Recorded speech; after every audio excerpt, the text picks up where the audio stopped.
ایک دفعہ ایک چٹ آئی میرے والد صاحب کے پاس اسکول سے، میرا چھوٹا بھائی تو اس میں بتایا کہ جی یہ پتہ نہیں حساب میں کمزور ہے، تو اسی جگہ میرے والد صاحب نے نیچے لکھ دیا کہ اسی لیے اس کو اسکول میں داخل کیا کہ آپ پڑھائیں۔ وہ ٹیچر پھر میرے پاس لے آ کے دیکھے جی حافظ صاحب نے یہ لکھا ہے، میں نے کہا پھر پڑھائے۔ تو وہ اس زمانے میں تو اس طرح تھا۔ ایک ٹیچر نے مجھے پوسٹ آفس بھیجا لفافہ لینے کے لیے، تو دوپہر کا وقت تھا، میں گزرا دکان کے آگے سے جانا تھا، والد صاحب بیٹھے تھے، انہوں نے کہا کہاں جا رہے ہیں؟ میں نے کہا جی وہ لفافہ لانا ہے۔ خیر مجھے تو کچھ نہیں کہا، میں آ گیا لفافہ لے کر، پیچھے وہ بندہ آ گیا چٹ لے کر کہ جی یہ بچوں کو ہم اس لیے نہیں بھیجتے ہیں کہ آپ ان کو دھوپ میں باہر بھیجیں، تو یہ مہربانی کر کے آئندہ ان کو باہر نہ بھیجا کریں۔ تو یہ لیکن وہ ٹیچرز بھی برا نہیں مانتے تھے۔ جس حالت میں آئے ہیں، اونٹوں کی گاڑیاں تھیں ان کے پاس، یہ روہتک اور کرنال کے لوگ ملتان سے زیادہ آئے ہیں، تو سب غریب لوگ تھے، کوئی امیر بھی ہوں گے لیکن وہ تو پھر اس طرح نظر نہیں آتے نا، غریب تو نظر آ جاتا ہے، وہ تو باہر نکلا ہوا ہے۔ تو وہ مزدوری بھی کرتے تھے، گاڑیوں میں جیسے آ رہے ہیں بھری ہوئی گاڑیاں آ رہی ہیں، تو جس طریقے سے جو جگہیں ان کو مل گئی ان میں الاٹ ہو گئیں، اس میں گھس گئے، لیکن بہت بری حالت میں تھے، بہت غربت تھی، بہت غربت تھی، غربت تو ویسے بھی تھی، اور یہ جو وہاں سے آ گئے لٹے ہوئے تو اور بھی ان کی حالت خراب تھی۔ تعلیم کی یہ تھی کہ ہمارے ایک اسکول میں B A B T teacher آیا تو اتنا مطلب ہے اس کی عزت تھی کہ یہ G B A B T ہے، تو اور بڑی اور کیا ٹیچر تھے۔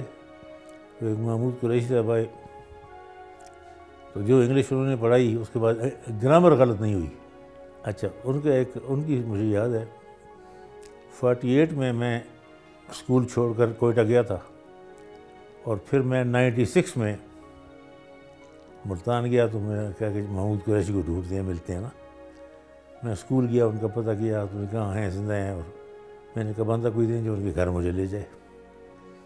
اگر میں ان کے گھر گیا تو پتہ چلا کہ وہ کوئی بورڈ میں سپروائز کر رہے ہیں مارکنگ کو، پیپر چیک ہو رہے ہیں، وہ سپروائز کر رہے ہیں، تو میں بورڈ چلا گیا۔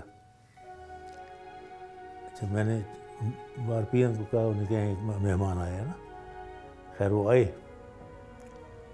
تو میں نے تھوڑا ان کے ماتھے سے پہچان لیا کہ بندہ تو وہی ہے۔ اچھا میں نے کہا جی میرا نام فقیر احمد ہے۔ انہوں نے کہا میں نے پہچان لیتے، تمہارے والد سے بھی یاد آ گئے۔ یہ 50 سال کے بعد ایک ٹیچر آپ کو کیسے پہچانتا ہے اور کیسے کہتا ہے یہ مجھے یاد آ گئے، وہ ایک بڑی زبردست بات تھی۔ تو یہ تو بھی یاد ہے مجھے۔ یوتھ کوئی چیز پڑھ کر نہیں سیکھ سکتی، وہ دیکھ کر سیکھتی ہے۔ تو ان کو سامنے کچھ نظر آئے گا تو اس طرح کریں گے نا جی۔ تو یہ نہیں ہے کہ کتاب کے ذریعے ان کو کچھ پتہ چلے گا، ان کو ایگزامپل چاہیے، تو ایگزامپل ملے گی تو خود بخود اس کا اثر ہوگا۔ اگر کہیں کہ کتاب پڑھ کر وہ نیک ہو جائے تو یہ نہیں ہو سکتا۔ ترقی بھی بہت کی ہے، تعلیمی لحاظ سے بھی کی ہے اور انڈسٹریلی بھی کی ہے، اور بہت زیادہ ترقی کر کے پھر پیچھے بھی ہوئے، لیکن یہ ہے کہ وہ کانسٹنٹ جو ہونی چاہیے تھی، بیچ میں کئی عوامل آئے ہیں جو اس کو خراب کرتے رہے ہیں۔ پولیٹیکل انٹرپشنز آئی ہیں، سوشل ایلز اس میں آئی ہیں، تو اس میں نظام جو ہے نا وہ صحیح چل نہیں سکا،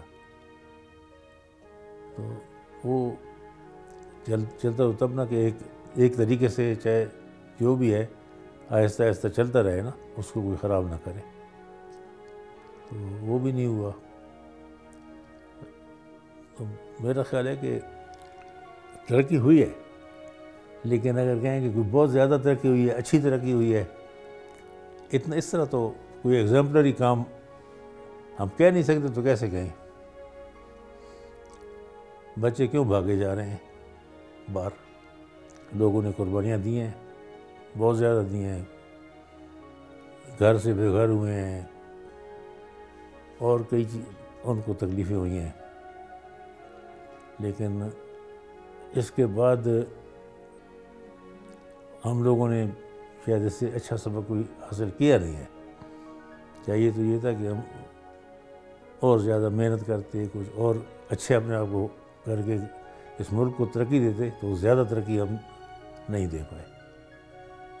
چاہیے یہی کہ اس کی قدر کریں، جو ہو گیا ہے اس کو سنبھالیں اور آگے چلیں۔